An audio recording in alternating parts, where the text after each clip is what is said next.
ገብርኄር የሚለው ቃል ገብርና ኄር ከሚሉ ሁለት የግዕዝ ቃላት የተወሰደ ነው።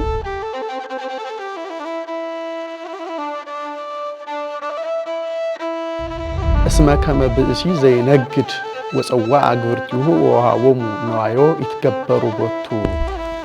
አንድ መክሊት የተሰጠው ሰነፍ ባሪያ ክፉ ባሪያ ግን የተለያዩ ምክንያቶችን በመፍጠር ሌባ ቢሰርቀኝ፣ ወንበዴ ቀጥቅጦ ቢቀማኝ፣ ቀጣፊ ቢያታልለኝ ብሎ በጨርቅ ጠቅልሎ መሬት ቆፍሮ ቀበራት።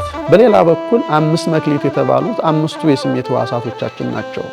በነገራችን ላይ የስሜት ሕዋሳቶቻችን በጠቅላላ 10 ናቸው። አምስቱ ሕዋሳተ አፋ ይባላሉ፣ በውጭ ያሉ የሚታዩ የሚዳሰሱ ናቸው። አምስቱ ደግሞ ሕዋሳተ ውስጥ ይባሉ፣ በውስጥ ያሉ የማይታዩ የማይዳሰሱ ናቸው።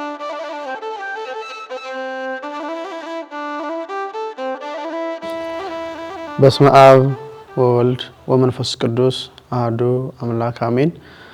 የተወደዳችሁና የተከበራችሁ የእግዚአብሔር ቤተሰቦች፣ የማምላክ የወላዲተ አምላክ የድንግል ማርያም የመስቀል ስር ያደራ ልጆች፣ የጻድቃን የሰማዕታት የቅዱሳን መላእክት ሁሉ ወዳጆች፣ በተለይም ደግሞ የዘደብረ ሰላም አዳማ ሚዲያ ተከታታዮቻችን በሀገር ውስጥም በሀገር ውጭም ያላችሁ ሁላችሁም ኦርቶዶክሳውያንና ኦርቶዶክሳውያት በእግዚአብሔር ስም ሰላም እላችኋለሁ። እንደምን ሰነበታችሁ? አሜን። አምላካችን እግዚአብሔር ስለማይነገር ስጦታው ሁሉ ስሙ ከዘላለም እስከ ዘላለም የተመሰገነ ይሁን። እንኳን ለዐቢይ ጾም 6ኛ ሳምንት በሰላምና በጤና አደረሰን አደረሳችሁ። እግዚአብሔር በቸርነቱ ከሳምንቱ ሳምንት ከወሩ ወር እያሳለፈ ዛሬ ላይ ደርሰናልና ያደረሰን እግዚአብሔርን ማመስገን ተገቢ ስለሆነ ነው። ዛሬ እግዚአብሔር አባታችን ቢወድና ቢፈቅድ የዐቢይ ጾምን 6ኛ ሳምንት ምክንያት አድርገን የተወሰነ እግዚአብሔርን ቃል እንመማራለን። በመካከላችን እግዚአብሔር ተገኝቶ እንዲያስተምረን፣ እንዲመክረን፣ እንዲቀድሰን ቅዱስ ፈቃዱ ይሆንልን። እንግዲህ በቤተክርስቲያናችን አስተምሮ በኢትዮጵያዊ ሊቅ ቅዱስ ያሬድ አጠራር ይሄ 6ኛው የዐቢይ ጾም ሳምንት ገብርኄር በመባል ይታወቃል። የቃሉን ትርጉም በመጀመሪያ እንመለከታለን። እንግዲህ ገብርኄር የሚለው ቃል ገብርና ኄር ከሚሉ ሁለት የግዕዝ ቃላት የተወሰደ ነው። ገብር የሚለው ቃል ገብረ ሰራ፣ አደረገ፣ አገለገለ ከሚል የግዕዝ ቃል የወጣ ሲሆን ገብር ማለት ባሪያ፣ አገልጋይ፣ ሰራተኛ የሚል ትርጉም አለው። ኄር የሚለው ቃል ደግሞ ተኄረወ ቸር ሆነ ከሚል የግዕዝ ግስ የወጣ ሆኖ ኄር ማለት ቸር፣ ደግ፣ ቅን፣ መልካም፣ ታማኝ፣ በጎ ማለት ነው። በአንድነት ገብርኄር ማለት በጎ አገልጋይ፣ ቸር አገልጋይ፣ ቅን አገልጋይ፣ ታማኝ አገልጋይ፣ መልካም አገልጋይ ተብሎ ይተረጎማል። እንግዲህ ቅድስት ቤተክርስቲያናችን በዚህ በ6ኛው የዐቢይ ጾም ሳምንት አምላካችን መድኃኒታችን ኢየሱስ ክርስቶስ ስለ ቅን አገልጋይ፣ ስለ በጎ አገልጋይ፣ ስለ ታማኞች አገልጋዮች ያስተማረውን ትምህርት የምዘክርበት ነው። ስለሆነም በዚህ ሳምንት በተሰጣቸው መክሊት በተሰጣቸው ስጦታ ታምነው ያገለገሉ፣ ወጥተው ወርደው ያተረፉ ክርስቶስ አምላካችን በሚመጣበት ጊዜ እንደሚመሰገኑ፣ እንደሚሾሙ፣ እንደሚሸለሙ፣ በአንጻሩ ደግሞ በስንፍናቸው ምክንያት በተሰጣቸው መክሊት ማገልገል ያልቻሉ፣ በተሰጣቸው ስጦታ ማትረፍ ያልቻሉ ሰነፎች ባሪያዎች ደግሞ እንደሚገሰጹ፣ እንደሚፈረድባቸውም ጭምር ቤተክርስቲያናችን ታስተምራለች፣ ቤተክርስቲያናችን ተሰብካለች ማለት ነው በዚህ ሳምንት። ከዚህ የተነሳ ሳምንቱ በዚህ ስም ተሰይሟል ማለት ነው። ኢትዮጵያዊ ሊቅ ቅዱስ ያሬድ ከመ ገብርኄር ተቀነዩ ለእግዚአብሔር፣ እንደ ቸሩ አገልጋይ፣ እንደ በጎ አገልጋይ፣ እንደ ቅኑ አገልጋይ ለእግዚአብሔር ተገዙ በኩሉ ጊዜ ወበኩሉ ሰዓት፣ በኩሉ መዓልት ወበኩሉ ሌሊት። በኩሉ ጊዜ ማለት በጊዜው ሁሉ፣ ወበኩሉ ሰዓት በሰዓቱ ሁሉ፣ በመዓልትም በሌሊትም እንደ ቸሩ አገልጋይ እንደ ታማኙ አገልጋይ ለእግዚአብሔር ተገዙ ይላል።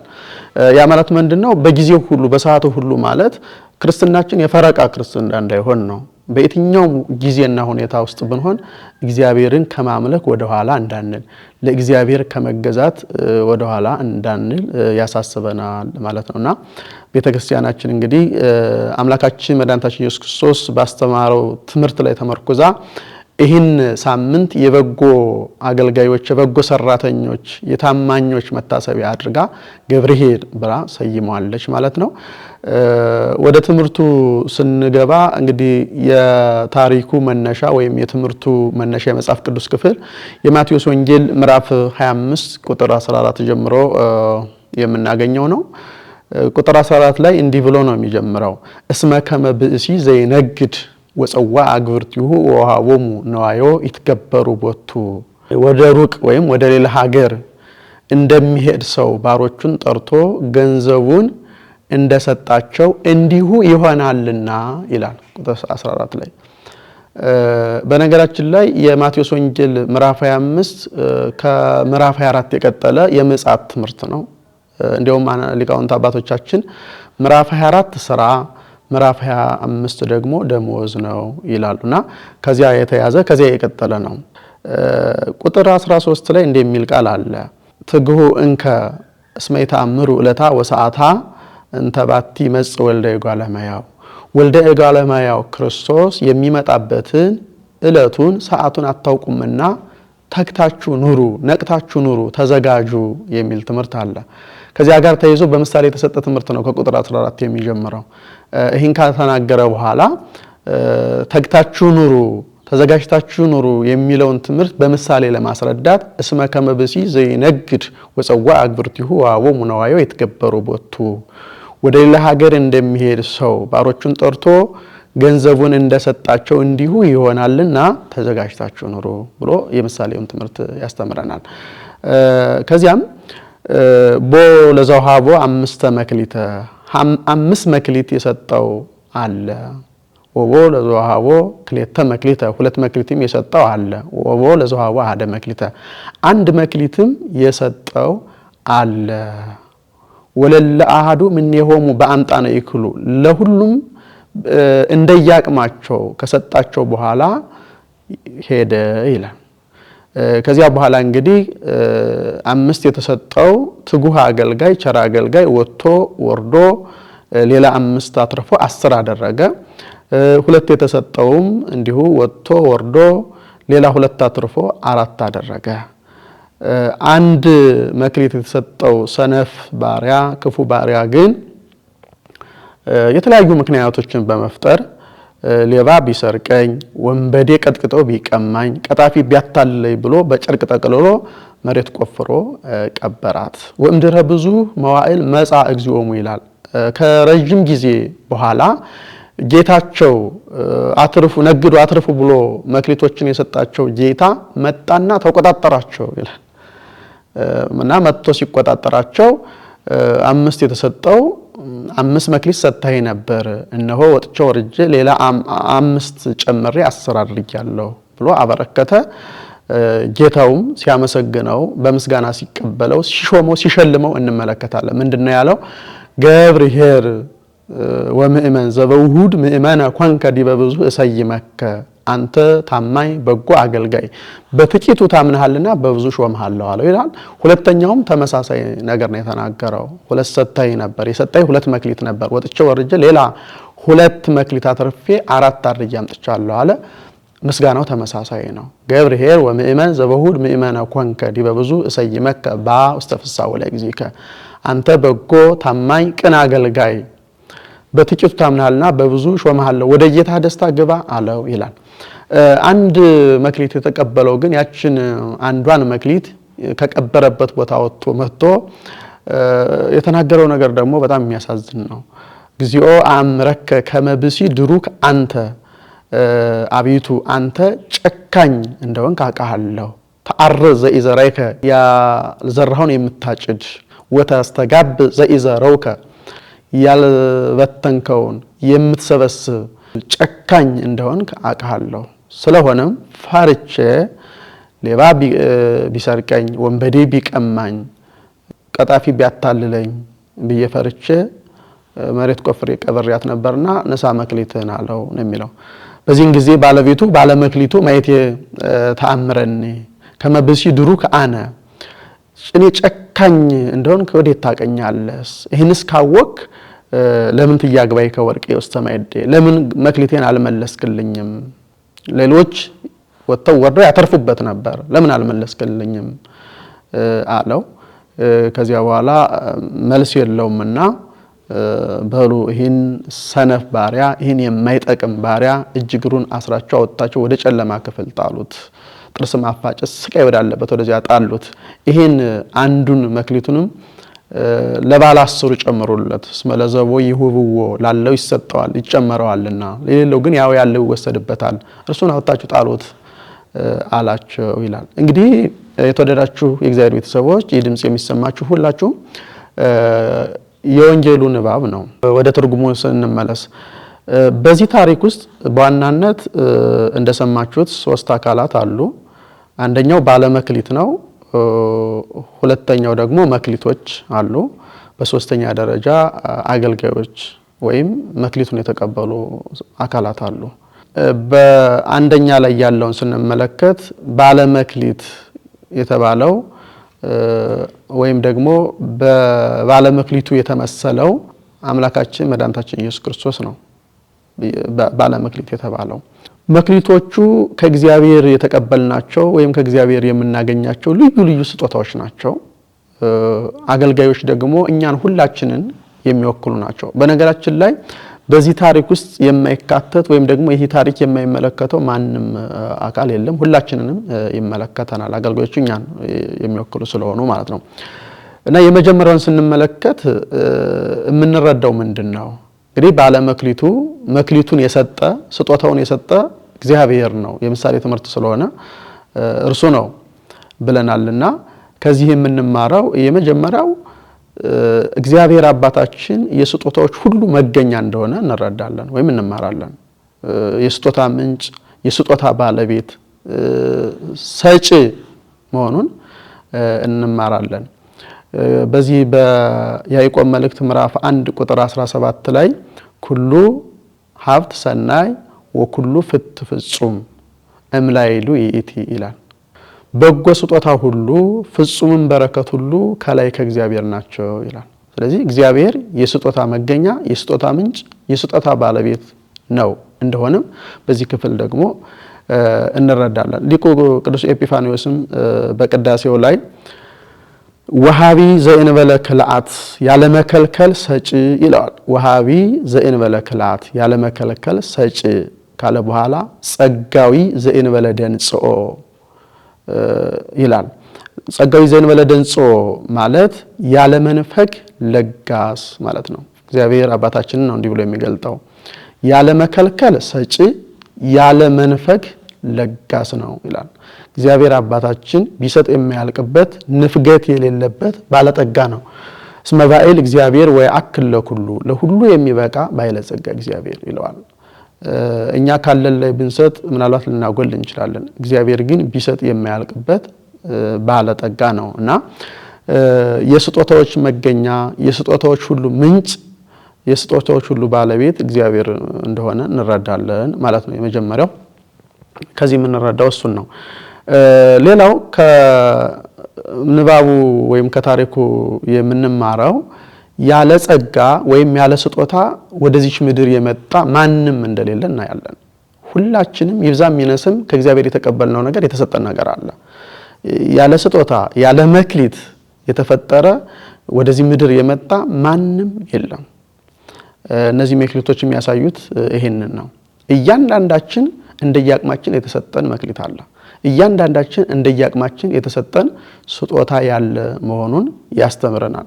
ቅዱስ ጳውሎስ በኤፌሶን መልእክቱ ምዕራፍ 4 ቁጥር 7 ላይ እንደ ክርስቶስ ስጦታ መጠን ለእያንዳንዳችን ጸጋ ተሰጠን ይላል። ለእያንዳንዳችን እንደየአቅማችን የተሰጠን ስጦታ ያለ መሆኑን እንረዳለን ማለት ነው።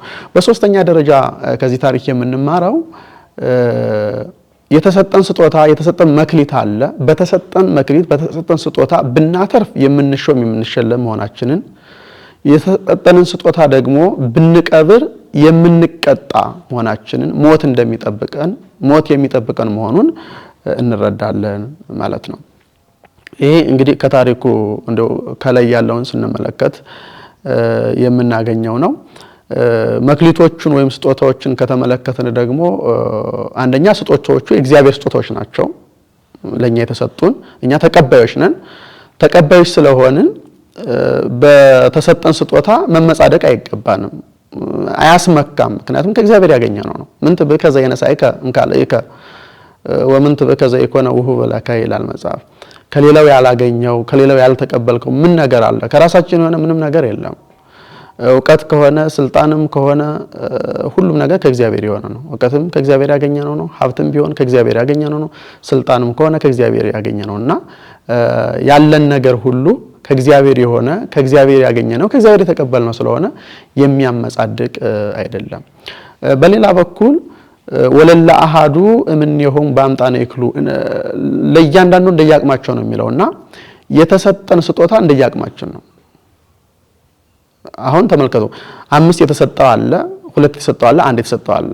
አሁን ለባለ ሁለቱ ነፍጎት አይደለም፣ ለባለ አንዱም 1 የሰጠው ነፍጎት አይደለም፣ አቅሙ ያ ስለሆነ ነው። ስለዚህ ስጦታው አቅማችንን ያገናዘበ ነው ማለት ነው የተሰጠን ስጦታ። በኋላም ሲቆጣጠረን የሚጠይቀን በሰጠን ልክ ነው። የሰጠን ምእመንነት ህዝባዊነት ከሆነ ለምን እንደ ካህን አልሰራህም ብሎ ሊጠይቀን አይችልም። በተሰጠን ጸጋ ግን እንድናገለግል ይጠበቅብናል ማለት ነው። ይህንን ከዚህ እንማራለን። ሌላው ግን ይሄ ክፍል ብዙ ትርጉም አለው ለመምህራን፣ ለካህናት እንዲሁም ለባለስልጣናት፣ ለባለ ሀብቶች ተሰጥቶ ይተረጎማል። ባለ 5 መክሊቱ ከመምህራን ሰጥተን ስንተረጉመው ፍጹም ትምህርት ተምሮ ወጥቶ ወርዶ አስተምሮ ራሱን አስመስሎ ያወጣ መምህር ምሳሌ ነው። ባለ 2ቱ ደግሞ ፍጹም ትምህርት ተምሮ ወጥቶ ወርዶ ራሱን አስመስሎ ያወጣ ነው። ከዚሁም ዘንድ ቅዱስ ጴጥሮስ ቀሌምንጦስን፣ ቅዱስ ጳውሎስ ጢሞቴዎስን አስተምሮ ራሱን አስመስሎ እንዳወጣ በምሳሌነት መጥቀስ ይቻላል። በሌላ በኩል 5 መክሊት የተባሉት 5ቱ የስሜት ሕዋሳቶቻችን ናቸው። በነገራችን ላይ የስሜት ሕዋሳቶቻችን በጠቅላላ 10 ናቸው። 5ቱ ሕዋሳተ አፋ ይባላሉ፣ በውጭ ያሉ የሚታዩ የሚዳሰሱ ናቸው። 5ቱ ደግሞ ሕዋሳተ ውስጥ ይባሉ፣ በውስጥ ያሉ የማይታዩ የማይዳሰሱ ናቸውና 5ቱን የስሜት ሕዋሳቶቻችን እግዚአብሔር አባታችን የሰጠን እንድናተርፍባቸው ነው። በአይናችን እንድናተርፍበት ነው። ከስሜት ሕዋሳቶቻችን አንዱ አይናችን ነው። በአይናችን በጎን በማየት ቅዱሳት መጻሕፍትን በመመልከት ቅዱሳት መጻሕፍትን በማንበብ ማትረፍ እንችላለን። በእጃችንም በተመሳሳይ ማትረፍ እንችላለን። በጆሮአችንም የእግዚአብሔርን ቃል በመስማት የእግዚአብሔርን ቃል በማዳመጥ ማትረፍ ይቻላል። በሌሎችም የስሜት ሕዋሳቶቻችን ማትረፍ እንችላለንና 5ቱ መክሊቶች 5ቱ ሕዋሳት አፈ ምሳሌዎችም ሆነው ይተረጎማሉ ማለት ነው። ባለ 2 የሚለው ቅድም እንደተመለከተው ነው። ባለ 1 መክሊት የሰጠው ደግሞ ሊቃውንተ ቤተክርስቲያን ይህን አንዱን መክሊት እቺው አእምሮተ እግዚአብሔርን ማወቅ ነች ብለው ተርጉመውታል። ወይም ደግሞ አንድ መክሊት የተባለ ሃይማኖት ነው። ግን ያችን ሃይማኖቱን አላስፋፋትም ወይም ደግሞ ያችን ያለችውን አንድ እግዚአብሔርን ማወቅን አላስፋፋትም፣ አላስተማረባትም። ሃይማኖቱን የቀበረ ሰው ምሳሌ ነው ይሰው ይሄ ሰነፉ ባሪያ ማለት ነው። ይሄ ክፉ ባሪያ፣ ይሄ ሀኬተኛው ባሪያ ሃይማኖቱን የቀበረ ሰው ምሳሌ ነው። እንደተናገረው ሌባ ቢሰርቀኝ፣ ወንበዴ ቢቀማኝ፣ ቀጣፊ ቢያታልለኝ ብዬ ቀበርኳት ነው ያለውና የዚህ ሰው ምሳሌ ምንድነው? አላውያን ነገስታት ስለቱን እሳቱን አሳይተው ሃይማኖቴን ቢያስክዱኝ፣ መናፍቃን ተከራክረው ምላሽ ቢያሳጡኝ ብሎ ፈርቶ ሃይማኖቱን በልቡ ደብቆ በልቡ መቃብርነት ደብቆ የኖረን ሰው ምሳሌ የያዘ ነው። ወይም ደግሞ ያንን የሚያሳይ ነው፣ ያንን የሚጠቁም ነው። በነገራችን ላይ ይህ ሰው አለመስራቱ በተሰጠው መክሊት ወጥቶ ወርዶ እንደሌሎቹ አለማትረፉ ብቻ አይደለም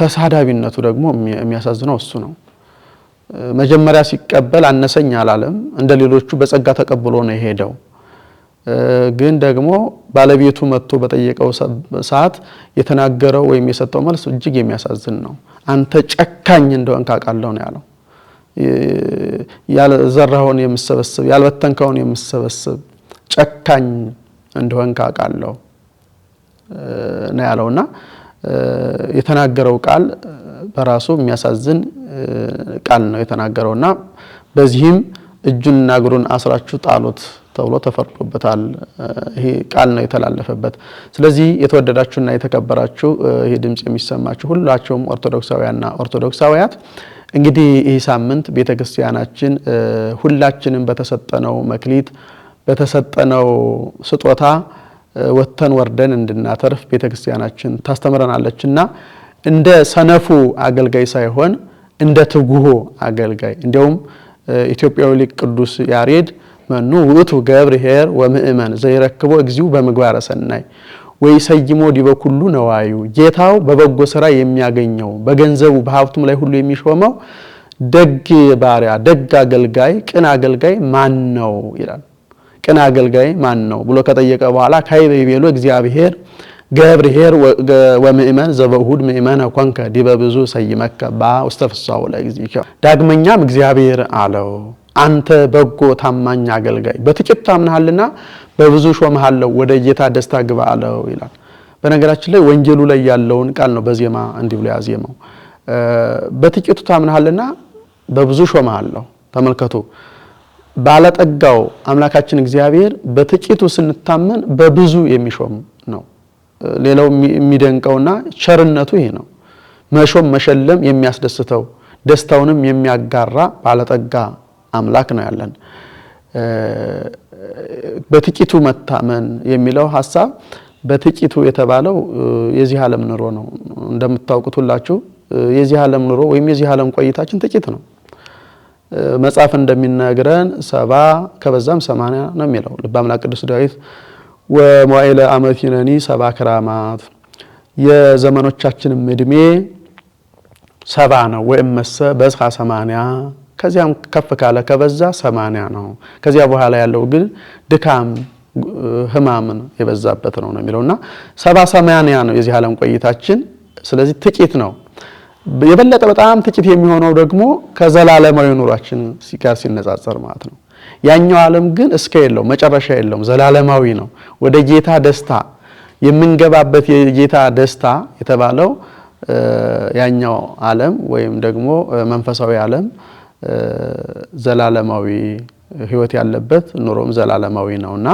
ከዚህ አንፃር ሲታይ የዚህ ዓለም ቆይታችን በጣም ጥቂት ስለሆነ በጥቂቱ ታምናል ማለት በጥቂቱ በዚህ ዓለም ቆይታ ታምናልና ለዘላለም አኖርሃለሁ በመንግስተ ሰማያት ማለት ነው የተወደዳችሁ የእግዚአብሔር ቤተሰቦች እኛም ሁላችን በጥቂቱ በተሰጠን ነገር ብንታመን በተሰጠን ነገር ብናገለግል አምላካችን እግዚአብሔር በብዙ ሊሾመን የታመነ አምላክ ነው ያለን ወደ ሌላ ሀገር የሄደ የሚለው ሌላ ሀገር የተባለች የእግዚአብሔር መንግስተ ሰማያት ናት ከረጅም ዘመን በኋላ መጣና ተቆጣጣራቸው ይላል እንግዲህ አምላካችን መድኃኒታችን ኢየሱስ ክርስቶስ እንደተናገረ ካይበ እመጽ ወእነሳአክሙ ሁለተኛ መጣለው ወደኔም ወስዳቸዋለሁ ብሏል በዮሐንስ ወንጌል ምዕራፍ 14 እና ሁለተኛ ወደሱ ሊወስደን ይመጣል በዚያን ጊዜ እንዳናፍር እንዳንጨነቅ ወደ ስቃይ ወዳለበት ጥርስ ማፋጨት ወዳለበት እንዳንወራወር እንዳንጣል የማይጠቅሙ ባሪዎች እንዳንባል ዛሬ ተግተን ነቅተን ልንሰራ ይገባናል መክሊቶቻችንን እንወቅ በመክሊቶቻችን እንስራ እናትርፍ እግዚአብሔር አምላካችን ሁላችንንም መክሊታችንን ከመሰወር ይጠብቀን እንግዲህ እዚህ ሳምንት የቤተክርስቲያናችን ትምህርት እንደው ከብዙ በጥቂቱ ይሄን ይመስላል ማለት ነው ሰፊውን ትምህርት እንግዲህ ሙሉ ሳምንቱን እንማራለን ያስተማረን የመከረን የሰራዊት ጌታ አምላካችን እግዚአብሔር በድጋሚ ስሙ የተመሰገነ ይሁን ይሄን ዘደብረ ሰላም አዳማ ሚዲያ የምትከታተሉ ሁላችሁ ቪዲዮውን ላይክ ሼር ሰብስክራይብ ያደረጋችሁ እንድትከታተሉ በእግዚአብሔር ስም አደራ እንላችኋለን ይቆየን